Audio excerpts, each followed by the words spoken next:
조용한 주택가 골목길을 사이에 둔 맞은편. 맑고 녹슨 소화전 밑동에 검고 작은 덩어리가 쇠사슬로 묶여 있었습니다. 처음에는 버려진 쓰레기 봉투인 줄 알았습니다. 하지만 그 덩어리는 떨고 있었습니다. 한 마리 강아지였습니다.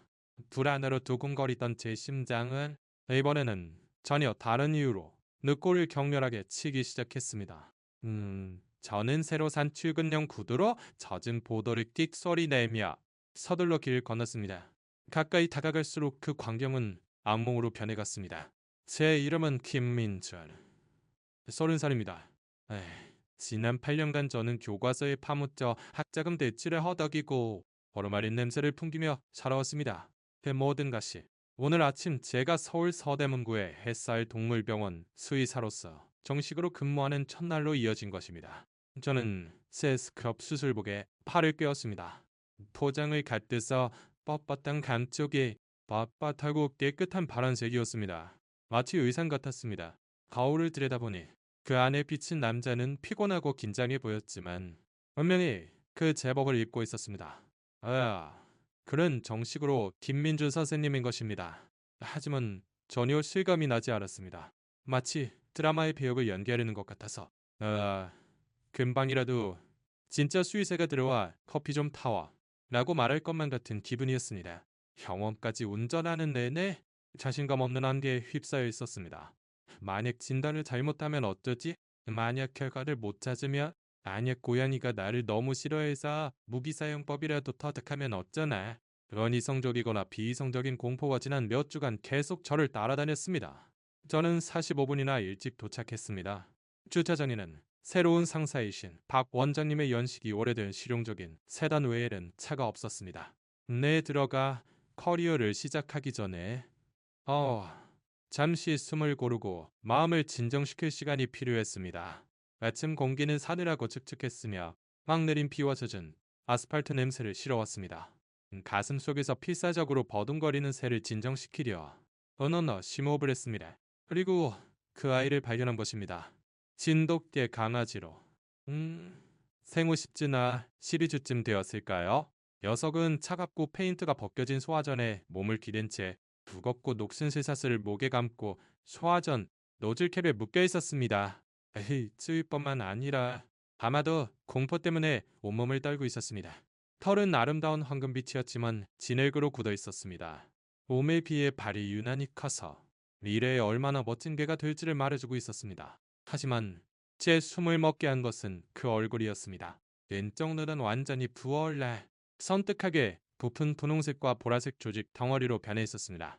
그것은 거대한 농포가 되어 부어오르고 고름이 스며 나오고 있었으며 얼굴 한쪽 전체를 고통으로 일그러뜨리고 있었습니다. 녀석은 완전히 무너져 내린 듯 보였습니다. 그리고 저는 영혼을 산산조각 내는 마지막 디테일을 발견했습니다. 애지고 너무 작은 목줄에서 하얀 카드 한 장이 매달려 있었습니다. 그 모서리는 습기로 이미 둥글게 말려 있었습니다. 거기에 붉은 검은색 마커로 두 단어가 휘갈겨져 있었습니다. 쓸모없는 게. 저는 그저 그 자리에 서서 순간 머릿속이 하얘졌습니다. 세상이 멈춘 것 같았습니다. 잠에서 깨어나는 도시의 소음은 둔탁한 소음으로 멀어져 갔습니다. 여기에는 저와 이 부서진 작은 생명체, 그리고 저 두 개의 끔찍한 단어만 있었습니다. 제 첫날. 바로 그 첫날의 세상이 제게 보여주기로 작정한 것이 바로 이것이었습니다. 그 계산된 잔인함은 배를 한 대 맞은 듯한 충격이었습니다. 이 이야기의 서두에서 여러분께 묻고 싶습니다. 당신이라면 어떻게 했겠습니까? 만약 이 광경을 마주쳤다면 첫스는 어떻게 두었을까요? 동물보호소에 전화하고 기다렸을까요? 무서워서 다가가지 못했을까요? 아니면 저처럼 대결하는 분노와 보호 본능이 휩싸였을까요? 저의 수의사로서의 훈련이 충격을 넘어 작동하기 시작했습니다. 이 강아지는 도움이 필요했고, 그것도 10분 전에 필요했던 것입니다. 괜찮아. 저는 녀석을 놀라게 하지 않으려 천천히 쭈그려 앉으며 속삭였습니다. 괜찮아. 나는 널 해치지 않아. 녀석은 움찔하며 몸을 소화전에 바싹 밀착시켰습니다. 마치 금속에 녹아들려는 듯이 녀석은 작고 애처로운 낑낑거림을 흘렸습니다. 그 고통과 공포의 찬소리는 제 마음을 산산조각 냈습니다. 녀석의 한쪽 멀쩡한 눈, 아름답고 지적인 갈색 눈동자는 강아지가 가져서는 안 될 노인 같은 피로감을 담고 저의 일거수일투족을 지켜보고 있었습니다. 저는 천천히 손을 뻗어 녀석에게 손등 냄새를 맡게 했습니다. 녀석은 떨었지만 뒷걸음질 치지는 않았습니다. 저는 조심스럽게 무거운 쇠사슬 밑으로 손가락을 밀어 넣었습니다. 그것은 목줄의 고리로 연결된 것이 아니라 그저 감겨있을 뿐이었습니다. 만약 녀석이 세게 당기면 목이 졸릴 정도의 빡빡함이었습니다. 저는 신중하게 소화절에서 쇠사슬을 풀었습니다. 쓸모없는 개라고 적힌 쪽지가 대롱거립니다. 저는 그것을 단 한 번의 거친 동작으로 목줄에서 뜯어내 주먹 안에서 구겨버렸습니다. 아니요, 넌 쓸모없지 않아. 저는 녀석에게라기보다 제 자신에게 다짐하듯 중얼거렸습니다. 넌 쓸모없는 녀석이 아니야. 저는 재킷 단추를 풀고 조심스럽게 녀석을 안아 올렸습니다. 놀라울 정도로 가볍고 뼈만 낭상했습니다. 순간 녀석은 몸을 경직시켰습니다. 하지만 마치 모든 에너지가 소진된 것처럼 제 가슴에 축 늘어지며 다친 얼굴을 제 셔츠의 온기에 묻었습니다. 저는 녀석을 꼭 껴안고 부잡고 가냘프게 떨리는 몸을 팔에 넣뛰며 뒤를 건너 소화전에서 멀어져 병원 안으로 들어갔습니다. 제 첫날이 시작되었습니다. 저는 더 이상 그냥 풋내기 수의사가 아니었습니다. 사명을 띠고 있었습니다. 저는 그저 긴장한 신입이 아니라 귀중하고 부서지기 직전이 생명을 옮기는 남자로서 병원문을 통과했습니다. 접수 데스크에 잊은 C라는 상냥해 보이는 여성이 막 책상을 정리하고 있었습니다. 그녀의 환영의 미소는 제가 안고 있는 곳을 본 순간 사라졌습니다. 김 선생님, 그건 어떻게 된 거예요? 그녀는 의자에서 일어나며 숨을 삼켰습니다. 길 건너편 서화전에 묶여 있었어요. 저는 긴장된 목소리로 말했습니다. 원장님은 벌써 오셨나요? 원장실에 계세요. 어서요. 달리. 그녀는 걱정스러운 표정으로 재촉했습니다. 저는 스윙 도어를 밀고 처치실로 들어갔습니다. 서덕양 냄새. 제가 항상 치유와 희망의 상징으로 여겨왔던 그 냄새가 콧구멍을 가득 채웠습니다. 저는 강아지를 차가운 스테인리스 진료대 위에 조심스럽게 내려놓았습니다. 밝은 진료등 아래에서는 녀석이 더욱 심각한 상태로 보였습니다. 눈편은 생각보다 컸고 만져보니 열이 났으며 분명히 녀석에게 극심한 고통을 주고 있었습니다. 박 원장님이 커피가 반쯤 담긴 머그컵을 손에 들고 원장실에서 나왔습니다. 원장님은 신대 후반으로 희끗희끗한 머리와 세상 모든 것을 다 겪어본 듯한 눈을 하고 있었습니다. 적어도 저는 그렇게 생각했습니다. 원장님은 진료대 강아지를 보고는 우뚝 멈춰 섰습니다. 첫날부터 유기견을 주워왔나? 김 선생, 휴가 말했지만 그 목소리에 농담기는 없었습니다. 그는 머그컵을 내려놓고 성큼성큼 세 걸음에 테이블 옆으로 왔습니다. 뇌의 전문가적인 태도가 즉시 드러났습니다. 그래, 상황이 어떤가? 진돗개 믹스, 수컷, 아마 생후 10주에서 12주, 눈에 심각한 농퍼가 있고 아마도 교상 상처가 심하게 감염된 것 같습니다. 자체온증, 탈수, 그리고 망설이다가 주머니에서 구겨진 종이를 꺼내 카운터 위에 펼쳤습니다. 원장님은 그 단어들을 읽었습니다. 쓸모없는데 원장님의 턱 근육이 굳어졌습니다. 그는 그 메모에서 강아지에게로 시사대로 옮기고 깊고 지친 한숨을 내쉬었습니다. 좋아, 일 시작하지. 의전실, 히팅 블랭킷하고 수액 준비해줘요. 일산을 인거에 걸어. 김 선생, 최종 재고 정식 진찰 시작하게. 그 후 1시간은 집중된 활동의 소용돌이였습니다. 우리는 말을 삭지 않고도 완벽한 연계로 일했습니다. 원장님은 저를 지도하면서도 어느 쇠쇠 주의게 해주었습니다. 저는 강아지의 털에서 오물을 닦아내고 바이탈을 체크하고 검사를 위해 체열했습니다. 녀석의 체온은 위험할 정도로 낮았고 심각한 영양실조였지만 녀석은 파이터였습니다. 그동안 내내 녀석은 그저 거기에 누워 우리의 검사와 처치를 조용한 체념으로 견뎌냈습니다. 그것은 어떤 울음소리보다 가슴 아픈 관견이었습니다. 우리는 눈에 집중했습니다. 이거 심각하군. 김 선생. 박 원장님은 부은 곳 주위를 부드럽게 촉진하며 말했습니다. 절기에서 고름을 빼내고 즉시 강력한 항생제를 투여해야 해. 감염이 퍼져서 폐혈증이 되거나 뇌에 영향을 미칠 위험도 있어. 서둘러야 하네. 제가 멸균 구역을 준비하는 동안 막 원장님은 표준 절차로 마이크로칩 스캐너를 강아지 등에 갖다 댔습니다. 우리 둘 다 아무것도 기대하지 않았습니다. 잔인한 메모를 붙여 개를 버리는 학대자가 자신의 반려동물에게 마이크로칩을 넣었을 리가 없습니다. 그때 스캐너가 울렸습니다. 우리 둘 다 얼어붙었습니다. 박 원장님은 스캐너 화면을 보고 그리고 저를 봤습니다. 이런 젠장. 그가 중얼거렸습니다. 칩이 들어있어. 상반된 감정의 물결이 저에게 밀려왔습니다. 한편으로는 안도감. 마이크로칩은 주인이 있다는 뜻입니다. 어쩌면 이건 모두 끔찍한 오해였을지도 모른다. 도둑 맞아서 버려졌을지도. 사랑하는 가족이 애타게 잃어버린 강아지를 찾고 있을지도. 하지만 그 쓸모없는 개라는 메모, 녹슨 쇠사슬, 그리고 치료받지 않은 채 방치된 치명적인 상처. 그것들은 사랑이 넘치는 가족을 연상시키지 않았습니다. 훨씬 더 어두운 무언가를 외치고 있었습니다. 원장님이 제 생각을 입 밖으로 냈습니다. 사람은 복잡한 법이지. 김 선생, 섣불리 결론 내리지 말게. 집은 등록되어 있네. 전화를 걸어보지. 이지은 씨가 주인 정보가 적힌 프린트물을 가져왔습니다. 강아지의 등록 이름은 진돌이. 주인은 몇 블록 떨어진 곳에 사는 강 씨였습니다. 저는 전화기를 들고 그 번호를 눌렀습니다. 제 손은 미세하게 떨리고 있었습니다. 원장님이 옆에 서서 귀를 기울이고 있었습니다. 여보세요. 햇살 동물병원 수의사 김민준입니다. 마이크로칩 정보에 따라 선생님 이름으로 등록된 강아지를 저희가 보호하고 있어서 전화드렸습니다. 잠시 정적이 흐르고 순수하고 진심 어린 안도의 목소리가 터져 나왔습니다. 타인입니다. 감사합니다. 진돌이 맞죠? 저희 집 진돗개요. 괜찮은가요?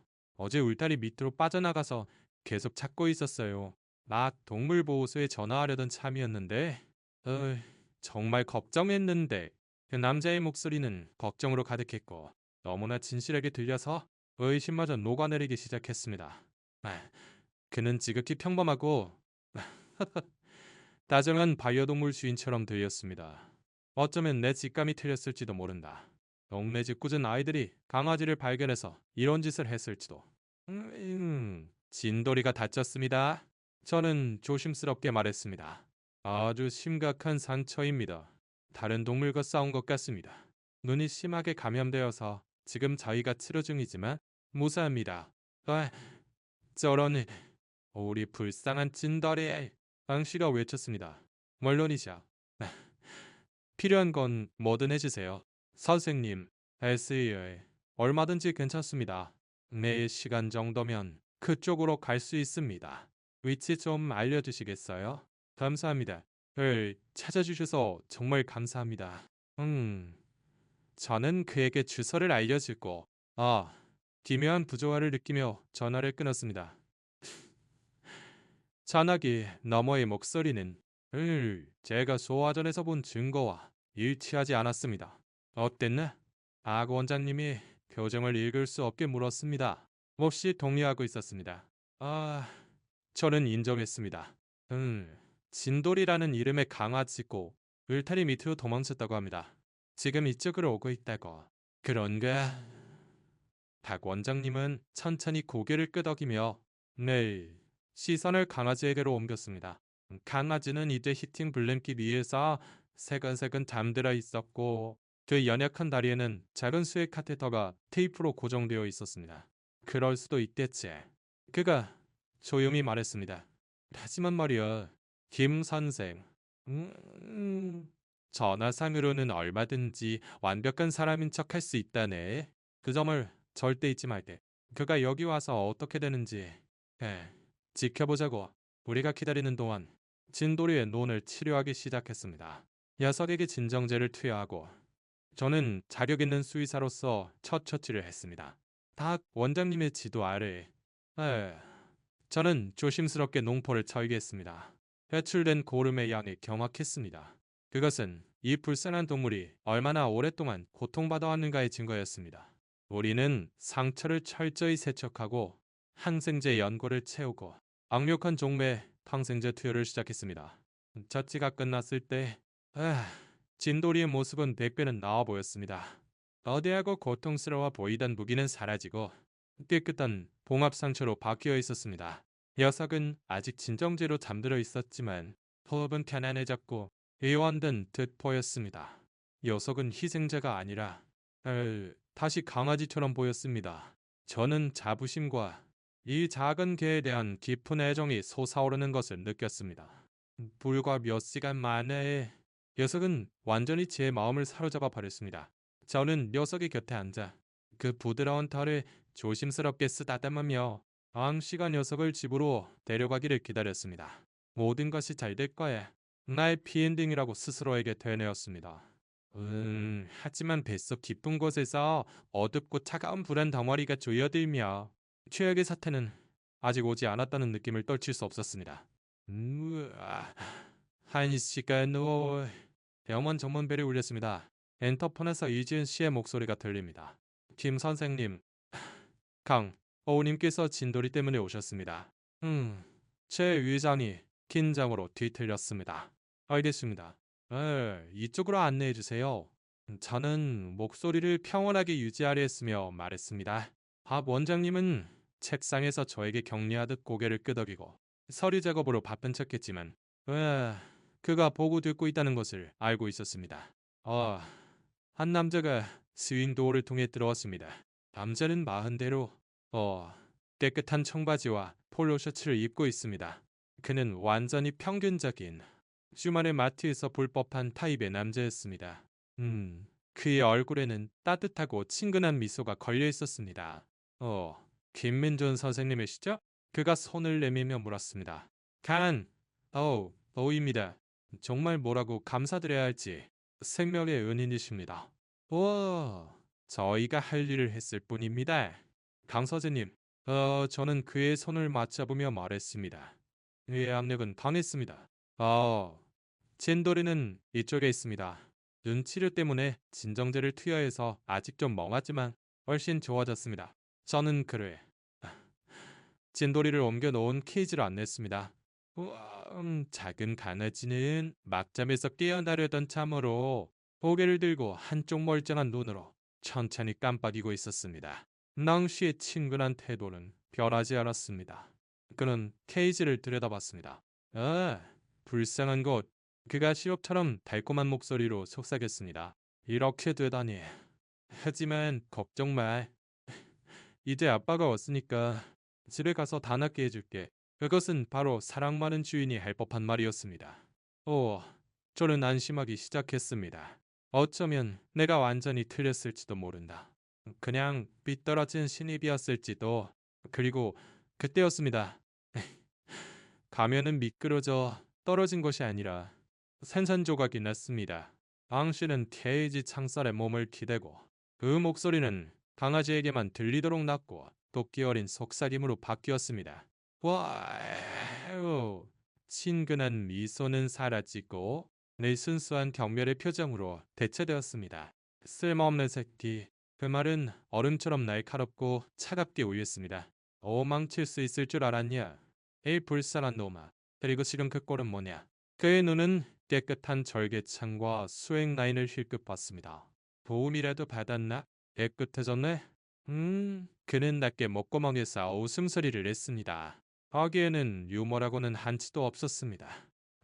순수한 아기의 소리였습니다. 좋아할 것 없어. 그가 작은 개에게 으르렁거렸습니다. 곧 집에 갈 거니까 거기서 너한테 딱 맞는 서프라이즈를 준비해뒀지. 이 교훈을 똑똑히 기억하게 해줄 테니. 멍하니 일어나려던 진돌이는 그 자리에 얼어붙었습니다. 낮고 겁에 질린 낑낑거림이 녀석의 목에서 새어나왔고 녀석은 케이지 뒤쪽으로 뒷걸음질 치며 머쉬에 대한 몸을 찾게 만들려 했습니다. 헤이, 녀석은 격렬하게 따랐고 이 한쪽 멀쩡한 눈은 제가 즉시 알아볼 수 있는 원초적인 공포로 크게 뜨여 있었습니다. 그것은 낯선 이에 대한 공포가 아니었습니다. 그것은 자신을 괴롭히는 자에 대한 공포였습니다. 피가 차게 식는 것 같았습니다. 안알의 공기가 무겁고 탁하게 느껴졌습니다. 네, 팔의 털이 곤두섰습니다. 이거다. 이 남자가 강아지를 소화전에 묶었다. 이 남자가 쓸모없는 개라고 썼다.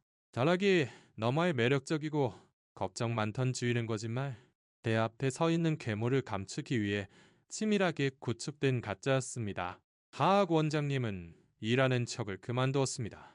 그는 이제 일어서서 얼굴은 굳어 있었고 눈은 강 씨에게 고정되어 있었습니다. 병원 전체가 조용해졌습니다. 저는 마비되었습니다. 어라에 제 마음은 외치고 있었습니다. 무슨 말이든 해. 뭐라도 해라고. 하지만 제가 뭘 할 수 있을까요? 법적으로는 이 남자가 주인입니다. 진돌이는 그의 소유물입니다. 강아지 반응. 에이, 썩삭이니 아빠. 그것은 저에게는 모든 증거였지만 법정에서의 증거는 되지 못합니다. 아니야, 제가 개를 넘겨주길 거부하면 경찰을 부를 수 있고 경찰은 저에게 진돌이를 넘겨주라고 강요할 것입니다. 저에게는 증거가 없습니다. 그의 말과 제 말의 대들이 될 뿐입니다. 여기서 다시 한번 여러분께 묻지 않을 수 없습니다. 그 무기력하고 조용한 방에서 제 입장이 되어 보십시오. 괴물이 당신 앞에 있습니다. 희생자는 케이지 아래서 떨고 있습니다. 업은 괴물의 편입니다. 에이, 당신이라면 어떻게 하겠습니까? 그에게 맞서서 즉시 개를 빼앗길 위험을 감수하겠습니까? 그를 끔찍한 운명으로 돌려보낸다는 것을 알면서 강아지를 넘겨주겠습니까? 그 순간에 도대체 무슨 말을 하거나 할 수 있을까요? 제 마음은 필사적으로 활로를, 변명을, 무언가를 찾아 헤맸습니다. 그리고 절망적인 아이디어가 떠올랐습니다. 거짓말을 해야 한다. 그것이 저의 유일한 무기였습니다. 저는 억지로 숨을 들이마시고 속은 불타는 지옥 같았지만 얼굴에는 전문가적이고 냉정한 표정을 붙였습니다. 저는 강씨와 케이지 사이에 서서 그의 시야를 막았습니다. 저기 실은 강 선생님. 저는 기적적으로 평온하고 차분한 목소리로 시작했습니다. 안타깝게도 아직 집에 돌아갈 수는 없습니다. 당신은 몸을 일으켰고 그 눈은 아직 차갑고 단단했지만 친근한 가면을 다시 썼습니다. 네? 왜죠? 좋아지고 있다고 하셨잖아요. 초기 검사는 끝났지만 감염이 당초 생각했던 것보다 훨씬 심각했습니다. 에이, 저는 의학 용어를 어디선가 끌어와 설득력 있게 들리기를 바라며 거짓말을 했습니다. 이건 뿌리 깊고 본격적인 세균주의입니다. 여기 부은 것이 보이시죠? 저는 강아지의 머리를 막연히 가리켰습니다. 감염이 혈액내 장벽을 넘어설 가능성을 우려하고 있습니다. 발일성은 낮지만 만약 그렇게 되면 발작이나 신경학적 손상을 일으킬 수 있습니다. 치명적일 수도 있고요. 저는 그의 얼굴을 봤습니다. 낭아지에 대한 걱정을 찾고 있었던 게 아닙니다. 제가 찾고 있었던 것은 짜증, 불편함이었습니다. 그리고 그것을 차단했습니다. 그의 얼굴에 짜증 섞인 표정이 스쳐 지나갔습니다. 그러니까 무슨 말입니까? 그가 퉁명스러운 말투로 물었습니다. 그러니까 지금 저희 관리 하에서 녀석을 내보내는 것은 녀석의 생명에 심각한 위험이 된다는 뜻입니다. 저는 제가 가진 모든 권위를 목소리에 담아 말했습니다. 적어도 48시간에서 72시간 더. 쪽맥 항생제 투여와 상시 감시하에 두어야 합니다. 이 정도로 심각한 감염진에 대한 표준 프로토콜입니다. 녀석을 퇴원시키는 것은 의학적으로 무책임한 행위가 됩니다. 저는 숨을 멈췄습니다. 그것은 완전한 날조였습니다. 진돌이는 안정적이었습니다. 경고 항생제로 집에 돌아갈 수도 있었지만 당신은 그것을 모릅니다. 그에게 보이는 것은 합병증이 있다고 말하는 제복을 입은 수의사뿐입니다. 그는 잠시 저를 뚫어지게 쳐다보고 그러고는 겁에 질린 강아지에게 눈을 돌렸습니다. 그의 머릿속에서 주파날이 튕겨지는 것이 보였습니다. 죽은 개를 고문해봤자 재미없다. 아픈 개는 치료비가 든다. 알았소. 그가 마침내 불만으로 가득 찬 날카로운 말을 뱉었습니다. 알았다구. 알타줘요. 안정되면 전화줘요. 에. 그는 진돌이를 다시는 쳐다보지도 않고 몸을 돌려 처치실에서 성큼성큼 걸어 나갔습니다. 잠시 후 그가 떠나는 정문 벨 소리가 들렸습니다.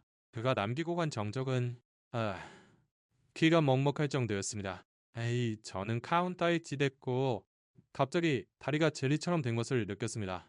심장이 너무 격렬하게 뛰어 어지러웠습니다. 저는 박 원장님을 봤습니다. 그의 얼굴은 먹구름이 낀 듯 어두웠습니다. 34. 김 선생, 시간을 벌었어. 저는 케이지로 가서 문을 열었습니다. 진돌이는 안쪽에서 떨며 웅크린 채였습니다. 헤이, 자는 무릎을 꿇까? 녀석에게 부드럽게 말을 걸었습니다. 괜찮아. 에이, 친구. 그놈은 갔어. 넌 안 좋네. 이제 다시는 그놈한테 돌려보내지 않을게. 약속해. 어떻게 그 약속을 지킬지는 알 수 없었습니다. 하지만 저 겁에 질린 작은 동물을 보고 있자니 저는 모든 규칙을 깨고 제가 쌓은 모든 것을 위험에 빠뜨려서라도 반드시 해내고야 말겠다고 다짐했습니다. 거짓말이 몇해 유해를 주었지만 이제 우리는 전쟁에서 이길 방법을 찾아내야만 했습니다.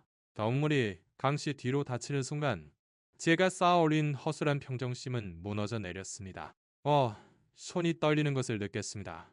저는 패닉과 필사적인 간청이 섞인 표정으로 밥 원장님을 바라봤습니다. 어떡하죠? 제 목소리는 거의 속삭임 같았습니다. 그는 이틀 뒤에 돌아올 거예요. 어머니, 거짓말을 할 수는 없어요. 그리고 저 아이를 그에게 돌려줄 수는 없어요.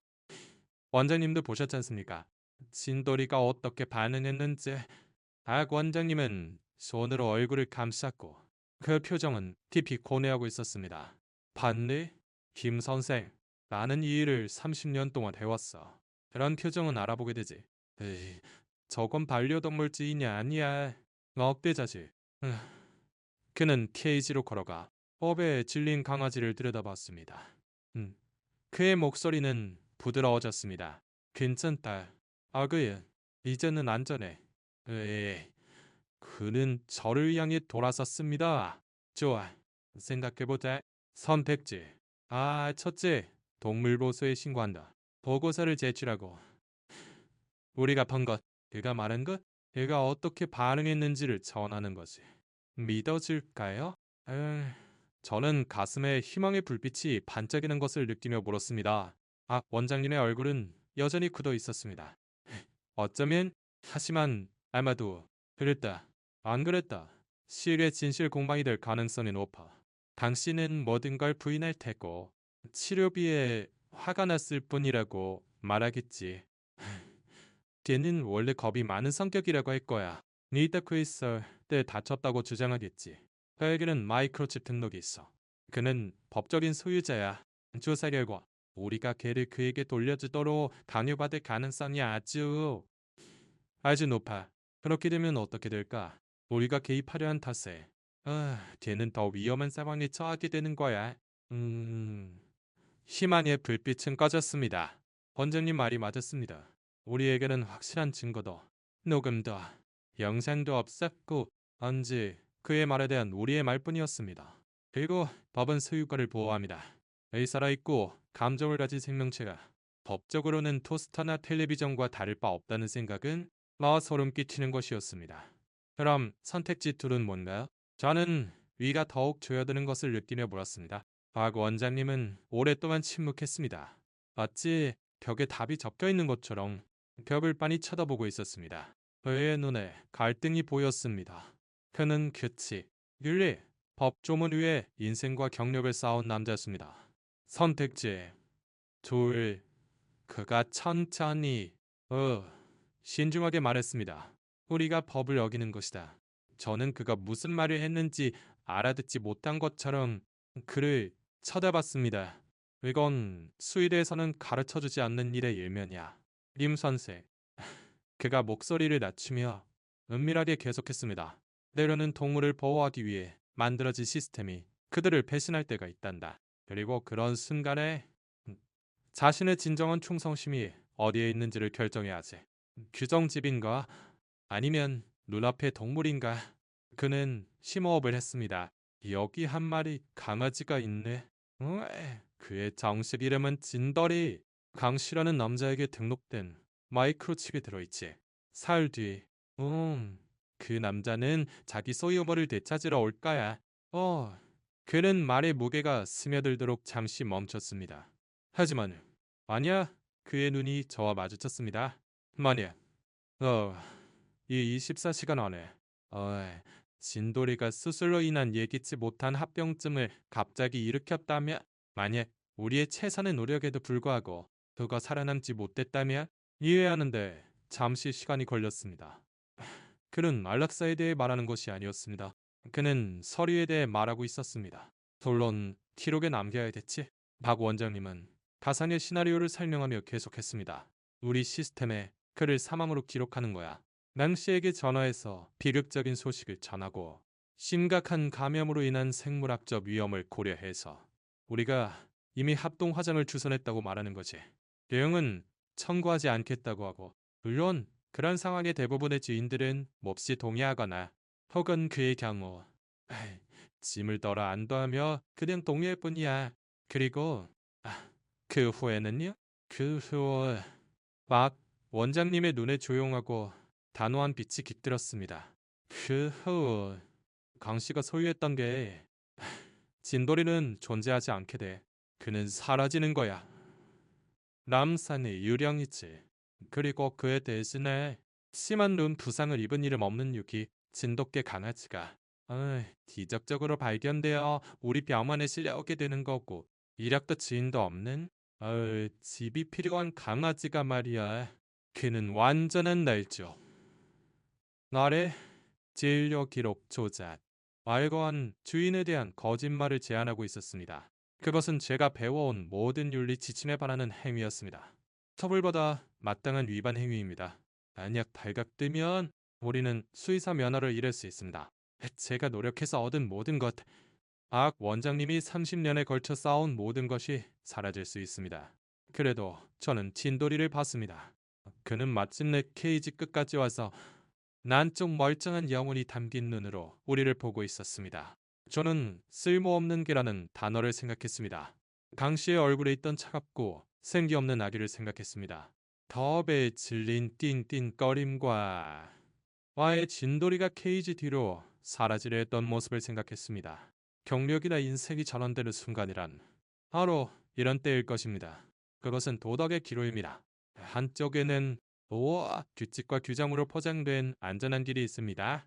다른 한쪽에는 옳다고 믿는 이유를 위해 나아가는 어둡고 불확실한 길이 있습니다. 이 글을 읽는 당신에게 묻겠습니다. 당신이라면 어떻게 했겠습니까? 앞머리 강아지를 위해 당신의 모든 경력과 미래를 위험에 빠뜨렸겠습니까? 구원자가 되기 위해 범죄자가 되었겠습니까? 자신에게 솔직해져 보십시오. 그 순간에 저에게 선택은 놀라울 정도로 명확했습니다. 두려움은 있었습니다. 뱃속에 차가운 덩어리가 있었습니다. 하지만 신념이 더 강했습니다. 저는 저 작은 개에게 약속을 했습니다. 저는 박 원장님의 시선을 마주했습니다. 알겠습니다. 저는 단호하게 말했습니다. 하겠습니다. 그의 얼굴에 헤아릴 수 없는 안도의 표정이 퍼졌습니다. 그는 날카롭게 한번 고개를 끄덕였습니다. 좋아. 그럼 일 시작하지. 저 마이크로칩을 제거해야 해. 작은 절개로 끝나. 이미 진통제를 투여받았으니 아무것도 느끼지 못할 거야. 일단 제거하면 그걸로 끝이야. 그의 옛 삶과의 유일한 연결고리가 사라지는 거지. 그리고 그는 저를 봤습니다. 그 표정은 진지했습니다. 하지만 김 선생, 만약 이걸 한다면 저 강아지는 완전히 사라져야만 해. 이 동네 누군가에게 일량 보낼 수는 없어. 일량들, 당씨가 애견 운동장에서 그를 마주칠 수도 있으니 그건 위험이 너무 커. 멀리 보내거나 아니면 그는 말을 흘렸습니다. 하지만 그가 무슨 말을 하려는지 알았습니다. 제가 데려가겠습니다. 저는 한순간의 망설임도 없이 말했습니다.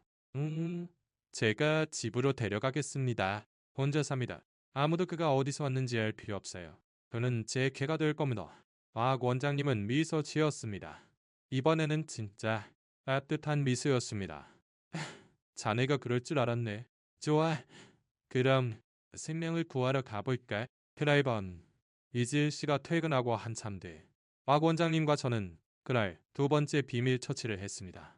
우리는 다시 진돌이에게 가볍게 진정제를 투여했습니다. 제가 그의 견갑골 사이를 준비하는 동안 박 원장님은 새로운 미등록 마이크로칩을 주사기에 장전했습니다. 일과적인 정밀함으로 그는 오래된 칩바로 위에 작은 절개를 하고 겸자로 조심스럽게 이 강아지를 공포의 삶에 묶어두었던 쌀알만한 크기의 기술을 꺼냈습니다. 그것은 조용한 소리를 내며 스테인리스 트레이 위로 떨어졌습니다. 마치 자물쇠가 부서진 듯한 느낌이었습니다. 그리고 그는 새롭고 깨끗한 칩을 삽입했습니다. 새로운 시작, 새로운 정체성입니다.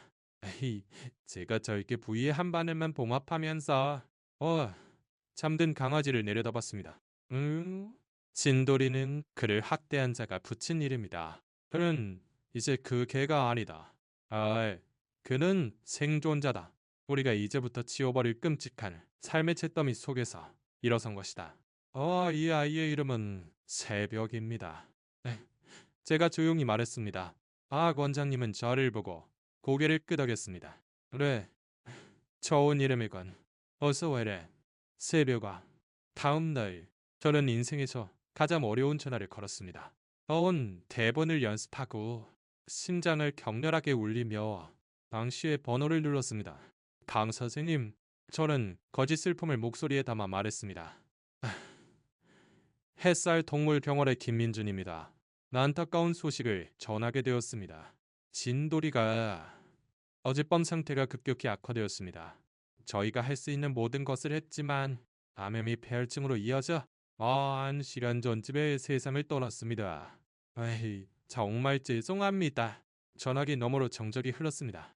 저는 질문이나 분노에 대비했지만 들려온 것은 한숨뿐이었습니다. 뭐 그럴 수도 있죠. 그래서 참고사는요. 비용은 받지 않겠습니다. 강 선생님, 그 말은 산처럼 느껴졌습니다. 이런 상황이니 모든 비용은 저희 병원에서 부담하겠습니다. 그래요. 그가 말했습니다. 그게 다였습니다. 슬픔도 무슨 일이 있었는지에 대한 질문도 없이 그저 수용이었습니다. 그는 쓸모없는 개로부터 해방된 것입니다. 그는 전화를 끊었습니다. 저는 쏘아기를 내려놓았고 의욕질이 나면서도 웬일하고 강렬하게 안도했습니다. 우리가 해냈다. 그는 자유로워졌다. 새벽이는 자유로워졌다. 제 첫날로부터 반년이 지났습니다. 제가 소화전에 묶인 부서지기 직전에 강아지를 만난 지 반년입니다. 새벽이는 더 이상 부서지기 직전의 강아지가 아닙니다. 그는 생후 8개월의 다리가 길고 순수하고 순도 높은 기쁨으로 가득 찬 건장하고 장난기 많은 진돗개입니다. 현재 그는 제 소파에서 거꾸로 누워 자고 있으며 다람쥐를 쫓는 꿈이라도 꾸는지 다리를 까딱거리고 있습니다. 그의 왼쪽 눈은 아름답게 나왔습니다. 눈꺼풀에 희미한 은색 흉터가 그가 탈출한 삶의 영원한 기억으로 남아있지만 시력은 완벽합니다. 그는 서툴고 장난기가 많으며 제가 지금까지 알았던 중 가장 사랑스러운 생명체입니다. 저는 어디든 저를 따라다닙니다. 그런 제 그림자이고 동반자이며 가장 친한 친구입니다. 제가 병원에서 퇴근하면 그는 온몸으로 꼬리를 흔들며 기쁜 짖음으로 현관에서 저를 맞이해줍니다. 그것은 세상에서 가장 좋은 소리입니다. 그날 만났던 겁에 질려 떨던 생명체의 흔적은 어디에도 없습니다. 그는 자신감 넘치고 행복하며 사랑받고 있습니다. 그는 쓸모없는 것과는 가장 거리가 먼 존재입니다. 그는 제 세상의 전부입니다. 그날이 저를 바꿨습니다. 수의사라는 것은 과학과 의학만은 아니라는 것을 가르쳐 주었습니다. 암을 진단하고 수술을 하는 것만이 아닙니다. 그것은 대변인이 되는 것, 자신의 목소리를 내지 못하는 이들을 위해 그 틈에 서는 것입니다. 저는 법을 어겼습니다. 저는 제 경력을 위험에 빠뜨렸습니다. 그리고 만약 필요하다면 망설임 없이 다시 한번 같은 일을 할 것입니다. 왜냐하면 새벽에를 보고 있을 때, 저는 제가 감수한 위험을 보고 있는 것이 아닙니다.